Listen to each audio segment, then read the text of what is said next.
Good afternoon, ladies and gents, and welcome to another live episode of the AJ Roberts Show. Today, we are extremely lucky to be joined by Sir Desmond Swayne MP. How are you doing, sir? And thank you for joining us. I'm very well. How are you? Yeah, absolutely fantastic. We were just talking off camera then about how we're dealing with our current situations. Obviously, I'm not getting out too much at the minute, other than exercise. So it's a great opportunity to be able to do podcasts like this and actually get messages out of, I guess, hope and provide solutions to a lot of problems for people. Because what we're seeing at the minute is quite a lot of negativity and needless negativity. So thanks for joining us, and hopefully we can shed some light on some pressing matters and provide some solutions to many problems. Wow. Well, I'll give it a go. So, if you wouldn't mind, sir, just explain a little bit about your background, just to provide some context for the viewers and the listeners at home. Well, I've been a member of Parliament now for the last 20 or so years. And prior to that, I was, first of all, a teacher for 7 years. I taught A-level economics, and then I worked at the Royal Bank of Scotland in the Treasury, working on computer systems, risk management systems for the best part of 10 years. And throughout all that period, for the last 30 years or so, I was a territorial army officer. And served in Iraq. My only operational service was Iraq 2003. And obviously you're a major in the Royal Armoured Corps. How did you? What was your experience like in the Iraq War 2003 from a personal level?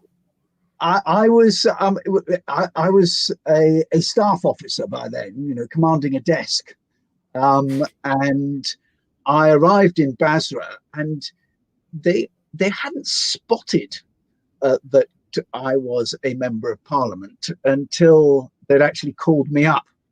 And I think I got the impression that they didn't really want a member of Parliament hanging around the divisional headquarters in Basra. So quite quickly, I was sent off to Nasiriyah to be the a liaison officer to an Italian brigade that was billeted there. Which gave me a much more interesting tour than I would have had in Basra. And I found it fascinating. And we were still at that early stage where we were the liberators. And it wasn't till the end of my tour that things actually started getting very nasty.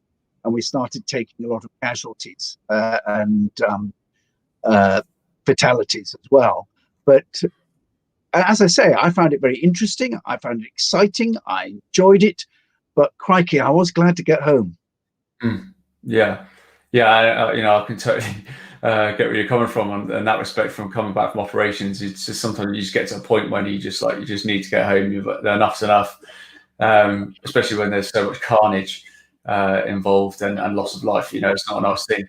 Now, in terms of like politics and stuff like that, how do you feel that your skills you learned in the military and actually being in operations have transferred into your political journey? I'd say it's it's the focus and the mission command. The whole idea of identifying, goes back to the First World War, selection and maintenance of the aim. Being able to focus on a particular objective.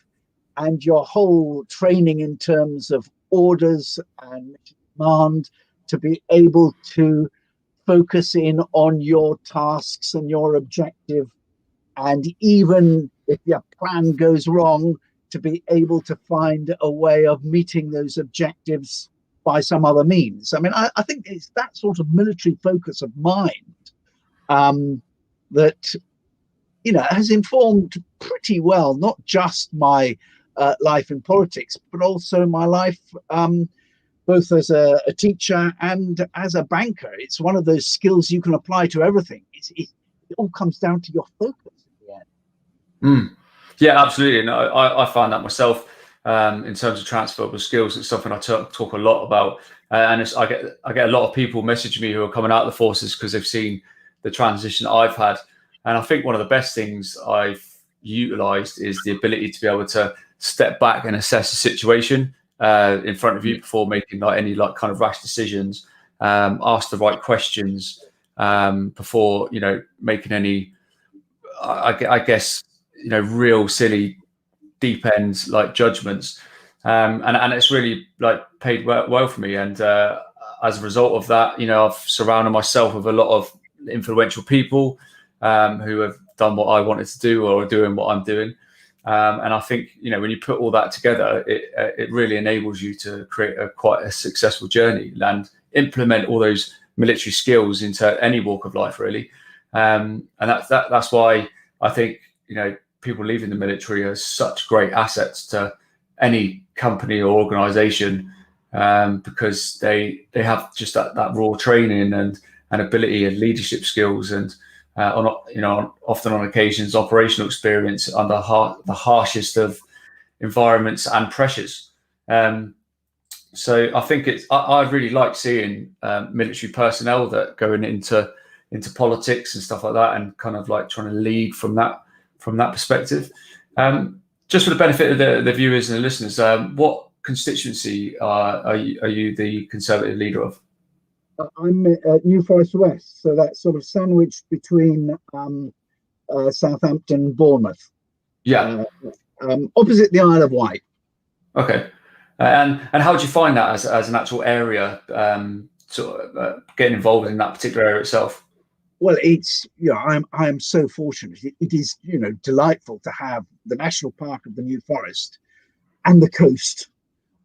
It's very rural. It stretches from, I suppose, my seafront from I suppose the Lymington River to the River Avon is about, I suppose, 10-15 miles, but it stretches all the way back to about, I would say, 5 miles as the crow flies from Salisbury Cathedral.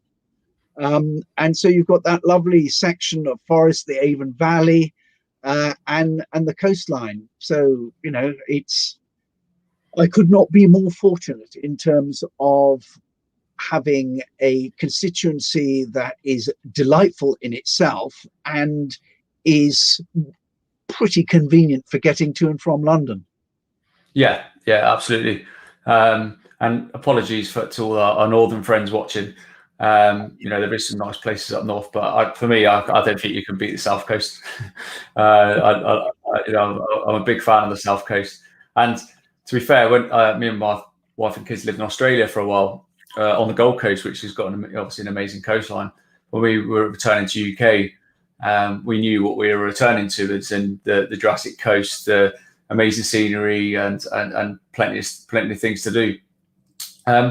So just going back to your constituency itself, what's the feeling amongst the people there at the moment in general with everything that's going on? How are they sort of getting by and or not getting by as it were with the current restrictions in this lockdown process? Well, it's difficult to tell because we're not out and about a great deal because of the lockdown. I feel, although I am wholly opposed to lockdown myself and have kicked up a considerable fuss in Parliament about it, nevertheless, I do feel a proper obligation to abide by the letter and spirit of it, however opposed to it I might be, which does constrain the amount of out and about and speaking to people that you can do. But I do receive a very, very large correspondence, principally by email. And overwhelmingly, I find that people are opposed to it and angry about it and quite fearful about it. Now, I don't believe that that's a statistically acceptable sample because my views are well known through the local media and the local paper. And I do think people tend to speak to people that they agree with.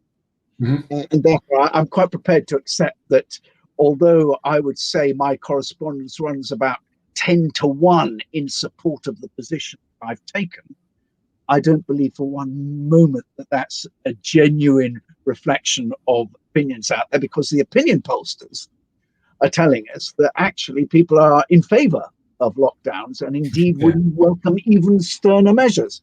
All I can say is that isn't reflected in my post bag, which is overwhelmingly against lockdown and expressing considerable frustration at the way that we have been locked down. And as I say, I get quite a lot of people who are, quite frightened about the thing. And there has undoubtedly been a measure of fear inbuilt into the media communications to try and get people to abide by lockdown provisions. So inevitably that has been reflected, particularly with many elderly people, that they are quite fearful. Yeah, I can only imagine. And I think with a lot of the elderly people, and from the correspondence I've had of other people, is that their only media outlet is watching the news morning, lunchtime, and evening. And if the news are just pumping out what I would call flawed figures, because they're not accurate at all, that's the picture that they're going to build up in their head, which is then obviously clearly going to be fearful. I speak to my dad about it, and he's like completely and utterly stopped watching the news at all. He's just fed up with it because it doesn't project anything positive, like no end in sight. It's everything's the public's fault. You're quite right. It's wall to wall. Yeah. The BBC, and don't they half milk it? And my advice to so many people is for heaven's sake, switch it off.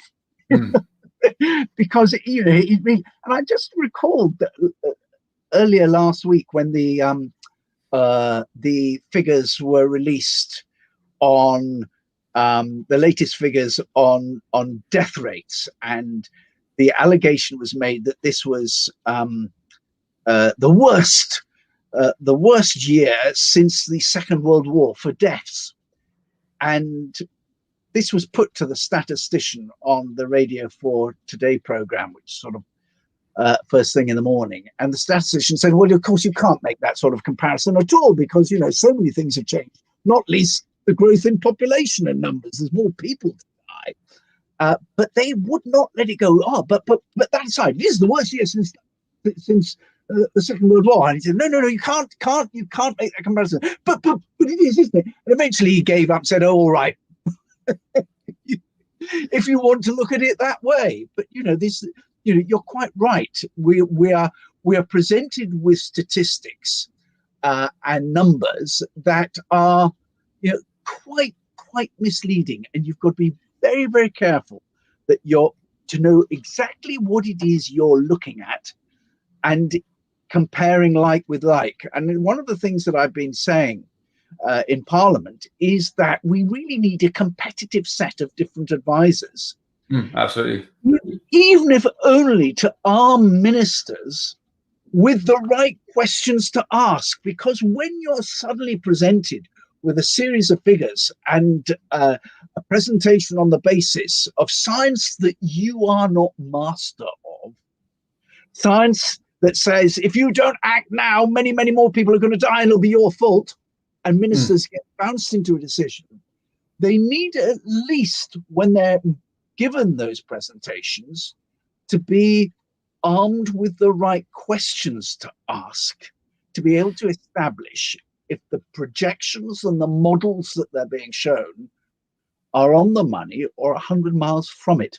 And that's why I think that one of the ways we've let ourselves down in all this is not having a competitive system of people who are of statisticians, actuaries, and scientists who are skeptical about the current government policy, and it can at least challenge some of the other provisions that are being made by the establishment scientists, the SAGE, the government's advisors, which frankly ministers are not in a position to be able to question effectively because they haven't got the scientific training and mathematical skills to be able to point to that graph and say, hold on a minute, what about X? Yeah, no, I absolutely agree. And it's something that we touched on quite a lot last week when I had Dan Gregory on the show, and we talked deep about like the statistics and the sheer need for second opinion, and the fact that it goes on and on and on and on without that second opinion. This is why you start getting a lot of reports that 14 out of the 20 members of the SAGE group have invested interest in the vaccine companies and stuff like that. And this is where all these reports start coming out. And then I think you're only asking for trouble in that respect, and for those reports to come out and large amounts of people to be questioning exactly what's going on.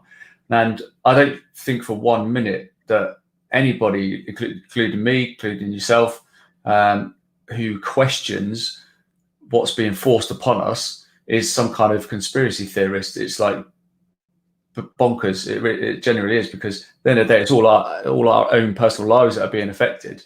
We're all being forced into situations based off of policy, and the policies are based off, obviously, these flawed PCR test numbers, which is barking mad. I read today that the WHO came out with produced a document to say that those who are asymptomatic and provide a positive COVID test will then need to have a secondary one and a clinical diagnosis to officially diagnose them as positive, which is a long time coming. Because at the minute, you see on the news every day, there's 30,000 cases, 50,000 cases, and I think we're all aware now that that's not actually the case, is it? Yeah, there's no question that there's a great deal of false positives about. Equally, lots of cases are defined as being likely to be a COVID death, notwithstanding the fact that there was no test whatsoever. I'm certain that we've been exaggerating the death toll, but there's no question about it. We are experiencing a significant increase in hospital admissions, and I can understand the government's preoccupation, and I think it's a perfectly legitimate one, not to see the NHS being overwhelmed, because that would be a disaster, not just for the people who are suffering from COVID, but from every other illness whatsoever. So when at the outset, those scenes from northern Italy of the overwhelming of the Lombardy health system became apparent, just over a year ago, it was clear that our objective was to avoid that happening, to manage the epidemic in a way that the NHS was not overwhelmed. And I accept entirely that that was a perfectly legitimate objective. But I believe that there were better ways that we could have gone about this. I don't believe that they would have been easy. I don't believe they would be simple or inexpensive, but they would have been as nothing compared with the disaster that we have wreaked on our economy by effectively shutting it down.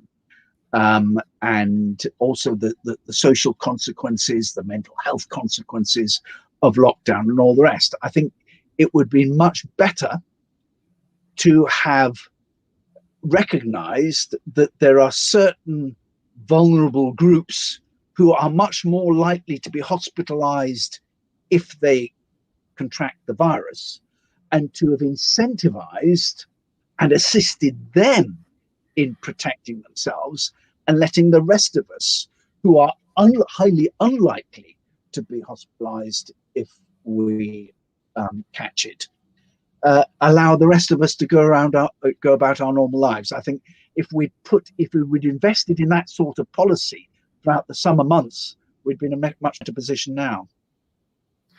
Yeah, and I totally, absolutely agree with you there. Like you said, invested in the summer months, but we've gone completely the opposite way, where we've introduced the mandatory wearing of masks when the rates and cases were at their lowest peak or the lowest point. And then, we're seeing today that there's more deaths and more cases. So where's the science, or where's the data that shows that any of these legislations and, masks and lockdowns work? Because for me personally, I look at it and I'm like, where's the correlation? There is none. Well, I on masks, I mean, I'm certain that the science was extraordinarily flimsy for donkey's years. The science has been that masks are not effective. And then all of a sudden there was that abrupt change, and I'm certain that it was more to do with social control than it was with actual science. Indeed, the deputy chief medical officer did on the news conference suggest that it was much more to do with providing people with reassurance. And I think the government took a punt.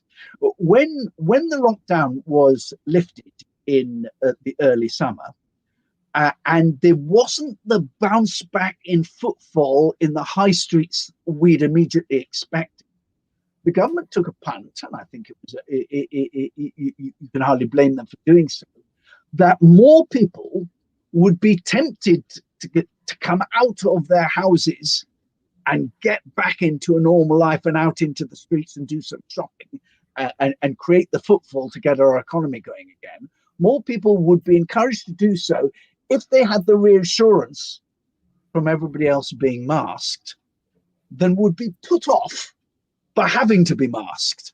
I'm not sure that that was the right judgment, but nevertheless, I can understand that judgment was made that this was effectively a means of controlling the way people behave rather than actually controlling the spread of the disease.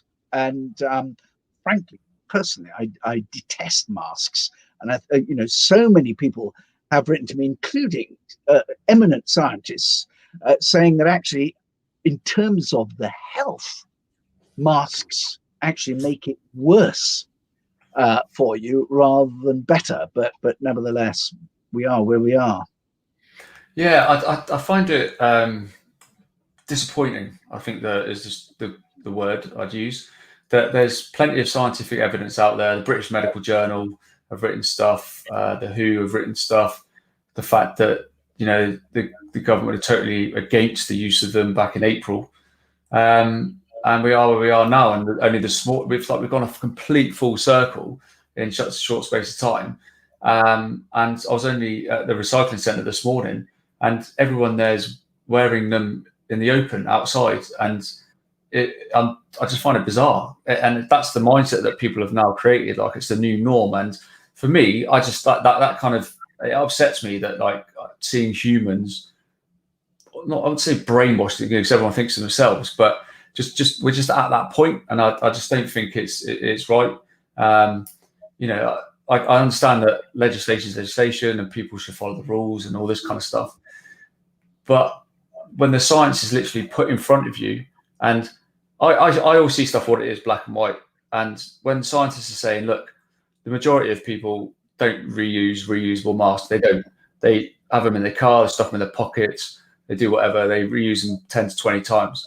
So it doesn't. You don't need to be a scientist to understand that. Like it's almost like killing them. Remember, the number of people that are doing, that it completely undermines the whole emphasis of opposite hands, face, space.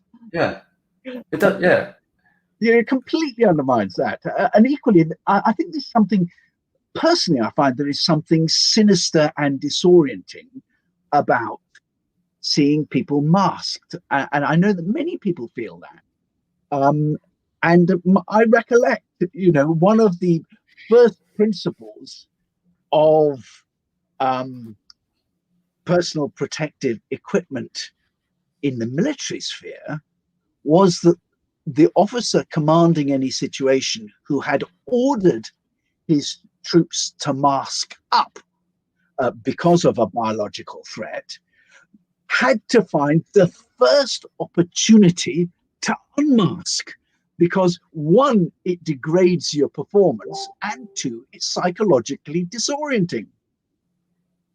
Yeah, and when you go out, like you automatically think your subconscious is like there's something wrong, there's something not right, because you see everyone walking around in masks. So you automatically have that fearful, negative mindset, like the minute you go to the supermarket and stuff like that. And that's what I just hate seeing. I just hate seeing people living in fear, like everybody's walking around sick when they're not. It's not the plague.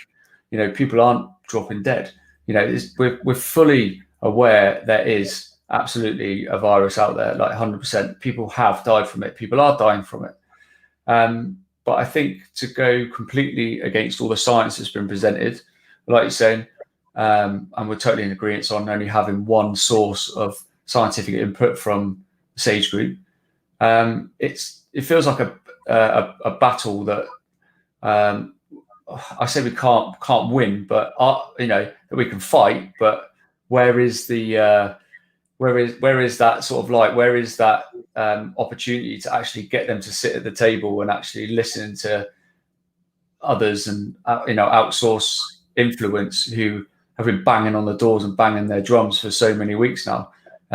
Did you see that happening anytime soon? Do you see the Prime Minister and Mr. Hancock actually sitting around the table and actually listening to other people?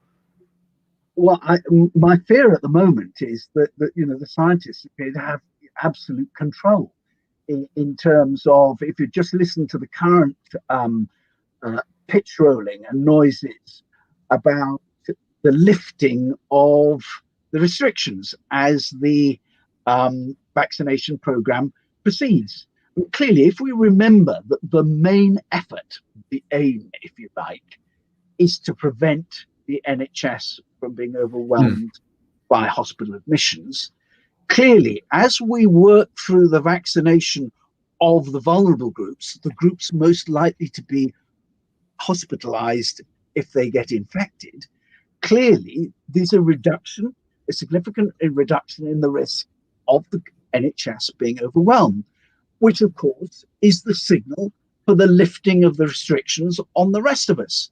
But instead of concentrating on that and concentrating the modeling and the statistics on the question of where is the acceptable level, where in that vaccination program is the reduction in the risk to the NHS reduced to an acceptable level that we can start living normally, that's what we want the scientists to concentrate on. And of course, they provide the data for a political decision by the government as to the level of risk that they're prepared to accept. And it must be a political decision rather than a scientific one. Instead of concentrating on that, we've started to introduce all sorts of other mission creep into the question, like the complete eradication of the disease, zero deaths, and all those things which would keep us in lockdown, frankly, forever, rather than concentrating on what was the original mission, which was to stop the NHS being overwhelmed. Stick with the original mission and we'll be able to deliver.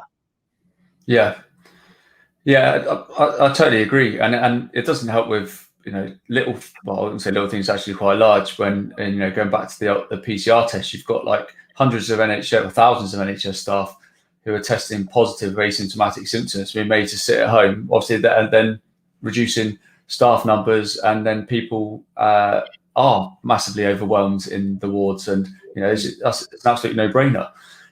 So it's things like that need to change quickly, because that's what's having an overarching effect on the decisions that are being made, on almost like a weekly basis. I seen I don't know if it was a doctor or scientist, can't remember, was saying on Twitter last week that the goalposts have changed, legislation has changed 44 times since March. Like, that's just bonkers. Yeah, well, I mean, it's people asking me, so now remind me, am I allowed to do X, Y, and Z? And of course, these things have changed sort of. Frankly, I've forgotten, what was what during the different tiers. Now we're all effectively under the same tier. It is at least simpler, although I'd rather complexity and greater freedom than simplicity and fewer freedoms. But I think what we keep losing sight of is the enormous cost that this is having. I mean, it's costing the government £9 billion a week. That's just the government, never mind the rest of the economy. And we are going to be paying for this for years. We've got to get out of the lockdown, simply an economic necessity. Never mind the huge social consequences and the consequences for our children's education. It is a disaster, and what we've never had when we make this equation, saving lives, we've never had the consequences, the costs associated with the policy that's been adopted. And I just think there would have been a better way of saving those lives without those enormous devastating costs if we'd sought to shield the people most vulnerable and most likely to be hospitalized, rather than treating us all in the same way and locking us all down, given that the vast majority of us are unlikely to have ended up in hospital had we caught it. No, I totally agree. Sometimes I think back, it reminds me of like back in the army days, sometimes of blanket punishment. You get like one or two like mess up and then you all get beasted for it. That's why I feel, some days that's what it feels like. Which the Geneva Convention rules out. You know, one of the conventions is clear: no collective punishment. Yeah, it's absolutely crazy at the minute. One of my questions I wanted to ask you was, obviously education's taken a massive hit, like huge, and it's having a huge detrimental effect on children's welfare, mental health. I had Emma Kenny on a couple of weeks ago, who's a child psychologist, and it was a fantastic show. We got really raised the awareness of just how big of an effect or negative effect this whole thing's having. Given that we're due to, this is supposed to run up to like the 15th of February, if the government decide to still keep schools closed, do you think there's going to be quite a large uproar about it all? I know people can scream and shout on social media to a point, but do you think that certain political people will get involved to try and sway the other way? Obviously, dependent, the fact that like there's not crazy amounts of the virus going around schools. There are groups out there already agitating pressure, ginger groups, us for them, and certainly I'll be in uproar. But to be fair, the Secretary of State for Education and the Prime Minister are themselves focused on the first thing we have to do is get the schools open. And I think that's mirrored across sensible society. Of course, you are up against the teachers' unions, who have been agitating all along for school closures. It wasn't safe and all the rest, where all the evidence suggests that schools are quite safe, and certainly children are very unlikely to suffer severely as a consequence of the contagion. So at least I'm satisfied that the government has got as its own top priority the reopening of schools. But you're quite. But to answer your question directly, will there be a great uproar if we don't open the schools?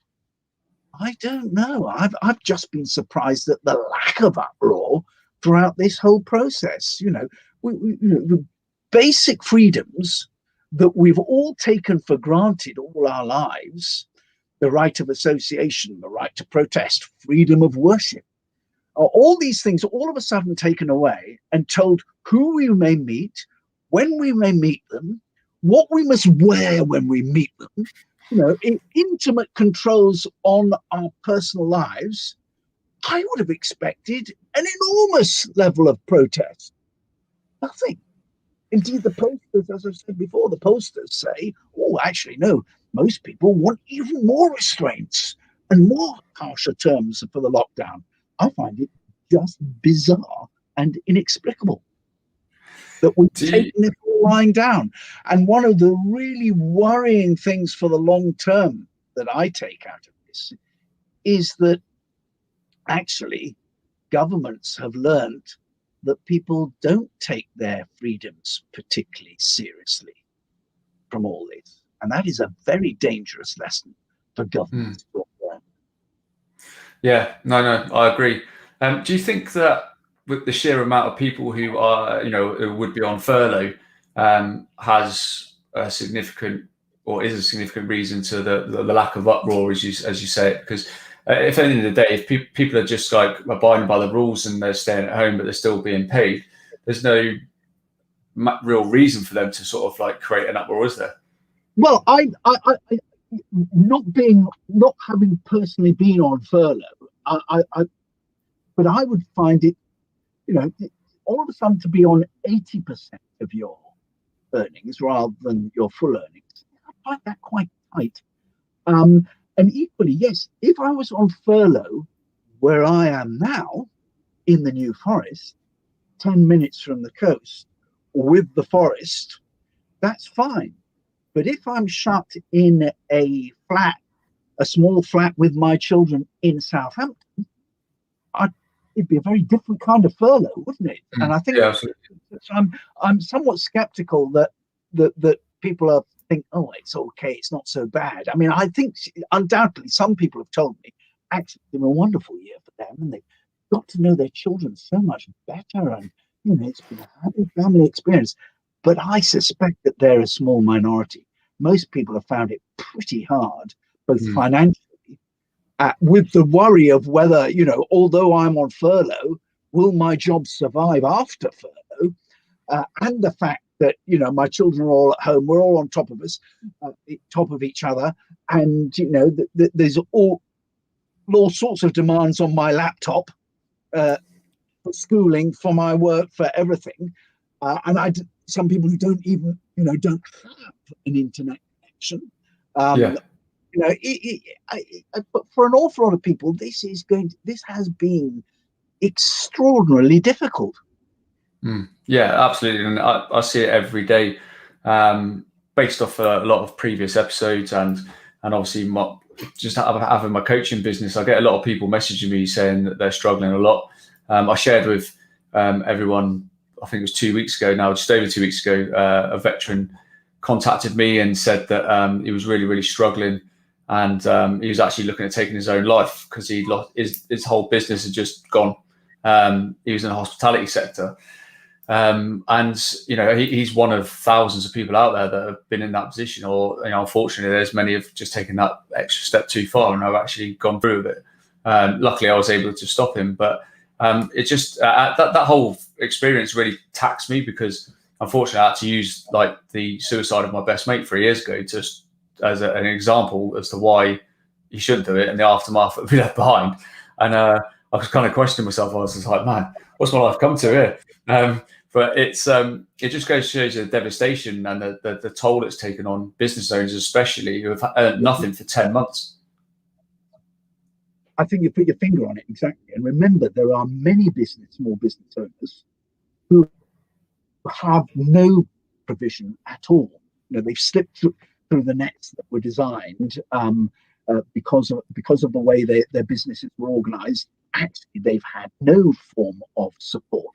And even those who have had support, it's as nothing compared with the costs that they've incurred and the investment that they made, and businesses that have been wrecked. And I just feel so for those businesses like pubs and restaurants, who in the early days invested so much in becoming COVID secure, in putting up all sorts of barriers and processes and staff overheads in order to comply with the regulations, and nevertheless having incurred all those costs, still again being shut down.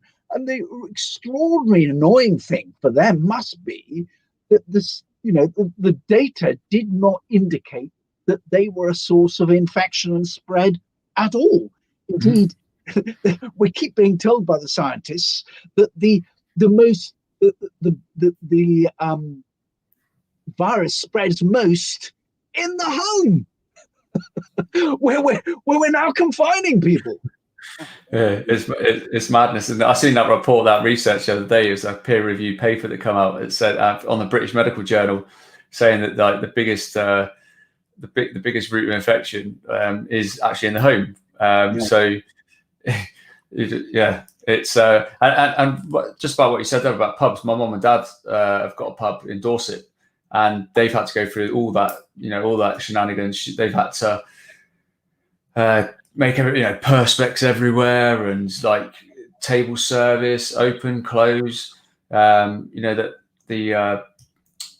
they went through that like period where they were trying to get everyone to eat out, help out, and all this stuff, and they were doing that.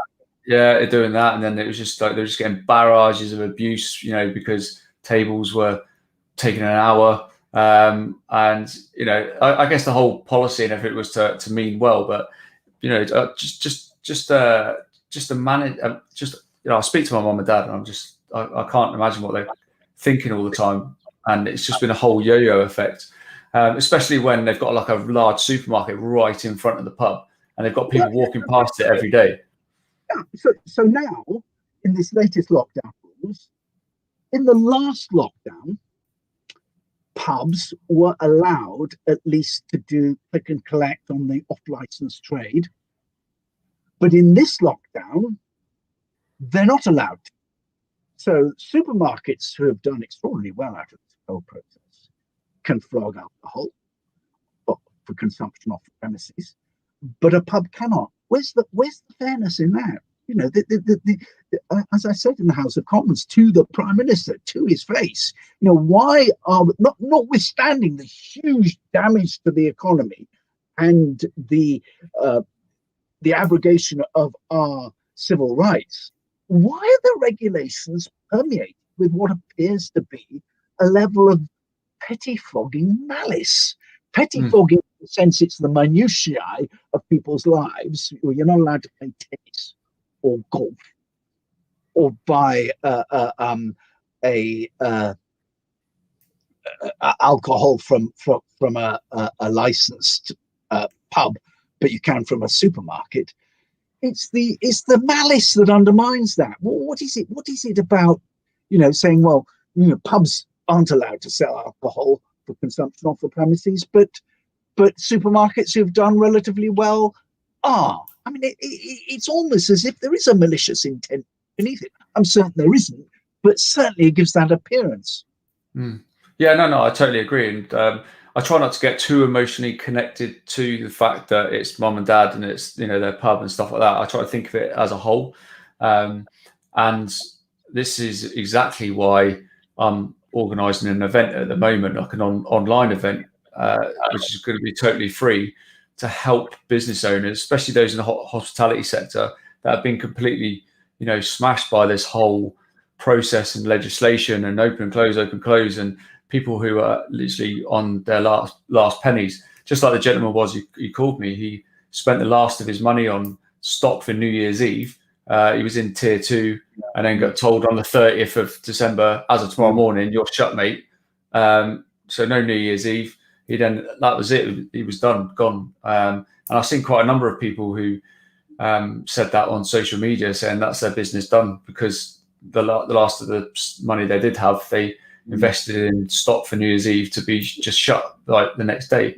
And they're never going to get this back. And some of these people have spent their whole lives building these businesses, and that's what really grips me, is when you get people who are so pro lockdown. I'm like, surely you must take these people into account, because there's millions of them, not just a few thousand. There's millions of people who haven't earned any money for 10 months because they've not been entitled to any of the grants, stuff like that. And the only thing they can do is apply for government loans. So so it's encouraging them to get into government-fed debt.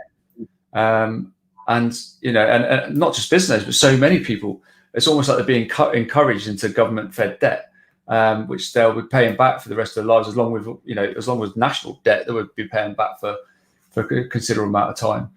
I agree, and that's why I think there should be a much greater urgency about lifting the restrictions and getting back to normal life. It's not something that we can, we're getting this picture today, certainly, about, well, we mustn't risk having another lockdown, better to go on. No, the urgency is to get out as quickly as possible to rescue the economy and rescue those businesses that will otherwise go bust, and the unemployment that will be a consequence for ages to come as a result of not, doing things with the sense of urgency that's required. That's why we should be treating the vaccination program as a war and throwing absolutely everything at it. Yeah, I totally agree. So absolutely agree. On the subject of business owners, what would what would you suggest for people right now? Because there's so much, so many like MPs, the Prime Minister, Mr. Matt Hancock, everybody else, they come on the TV and it's all very much like policy, doom and gloom. I really want to see like local leaders and leaders within, you know, the front bench, like actually stepping forward, coming up and offering some real solutions to the current problems of people. So you've got the health minister never ever talks about like how to improve the health of the population, like what you can actually do to, you know, improve your immune system and stay on top of your health. And at the end of the day, we're one of the most obese countries in Europe, so which isn't going to help the NHS full stop anyway, regardless of COVID. And then, you know, you've got other ministers that are just take these government loans, do this, do that, and everybody's just in an absolute financial pickle. So no one is stepping forwards to really offer any real solutions to millions of people's problems. Like, what would you suggest in terms from a business aspect? Because there's people watching this now who've who are just literally on their arse basically. Yeah, I'm in two minds about that question, because, you know, let's face it, governments don't do things well, and therefore the less we expect them to do, the better. You know, and would I really welcome Mr. Minister from Whitehall telling me how best to organize my business? You know, let's face it, people who run small businesses are the best people to run their businesses and know how to run them effectively.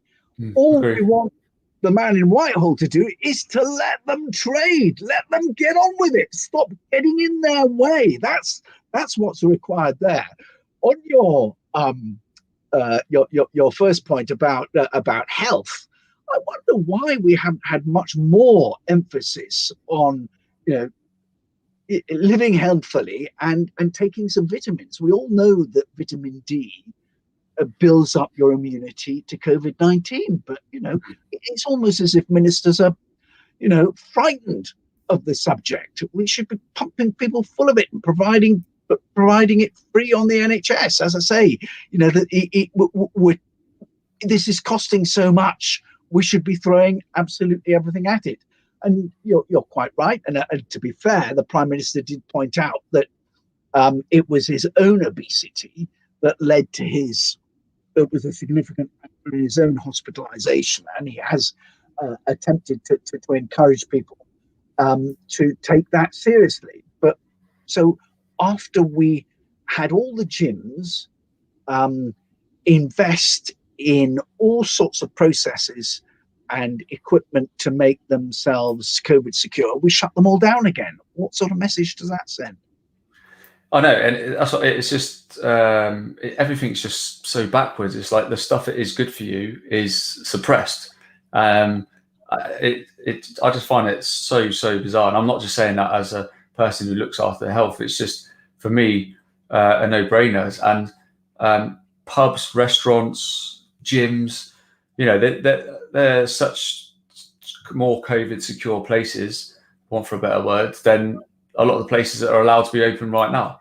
I just find it crazy that we're not promoting this, and it's something that I'm actively trying to do through the power of podcasts and getting people like yourself to come on and share your views on it all. And I'm trying to encourage more local leaders to stand up, actually put their hand up, take responsibility, because we're not seeing any of that like anywhere, I don't think. And that's what people are getting really frustrated with. There's such little interaction from leaders taking real responsibility of things. It's like everyone's too scared to raise a hand, say, I'm going to get a grip of this, because of liabilities and stuff like this, or the backlash of stuff. And I guess that's a position that we've allowed ourselves to get into as a country, I think, from a sort of PC world.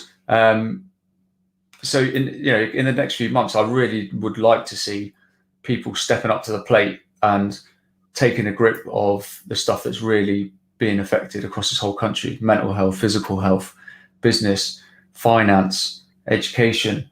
Because I'm not seeing anything from anybody across all those spectrums on any social platforms, or the news definitely isn't promoting it.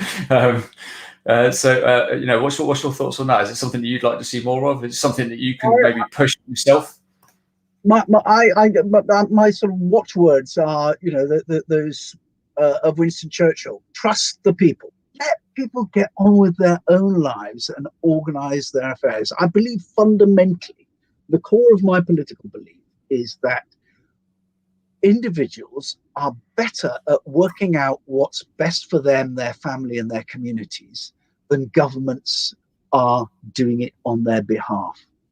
And I just want to see, people able to take responsibility for their own lives and their decisions once again, rather than being marshaled and ordered about and told what they may and may not do, rather than relying on their own common sense and good judgment and ability to run their own businesses and their lives. And I think that that's much healthier than having some leader, be it from Whitehall or from the local council, telling them what they must and must not do. Yeah, I get your point. I suppose people are in a position at the minute where they're sick of being told what to do, what not to do, where to go, where not to go. So no, that's a really valid point. So just before we wrap it up there, sir, going into the next looking forward for the next, say, 3 months, what would your message be for people to try and keep their morale up? Because obviously morale is at an all-time low in this country, and I think a message from people like yourselves, to help boost that morale would be quite welcomed. Well, I think certainly what's keeping my morale up is that I do believe that we are in the last, we're on the last phase of this. It's one last heave, and we will be there. I'm confident that the vaccination program, which frankly is our means of escape, is proceeding pretty well. All sorts of noises off about problems with it, but actually it's an enormous logistical exercise, and it is going pretty well. And I think that hold on, and we'll get there. It's going to take some agitation from people like myself and others who are like-minded to stop the lockdown drifting on beyond what is necessary. But I'm confident that vaccines are the way forward, and we're getting there. So it would be a shame to have survived right throughout the last year and enter into a depression in the last 2-3 months of it. Hang on in there. We're going to get out. Brilliant. No, and I do believe we're going to get out, and I just hope that when we are out, people can hopefully position themselves in the best way possible to carry on and not be in a really horrible, precarious position where things are only going to get worse. I hope when we are out, as you say, or coming to the surface of being out, things really do start improving for people. For me personally, I think having a good morning routine and actually filling my day with positivity. So I get up in the morning, go and do some kind of cardio, whether that's walk, run. I listen to sort of positive either podcasts, or I spend time in sort of like vocal groups where people share their success stories and stuff like that. And I do that every single day, and that helps me create a much more positive mindset going into the day, and helps me sort of tackle things in a much better manner.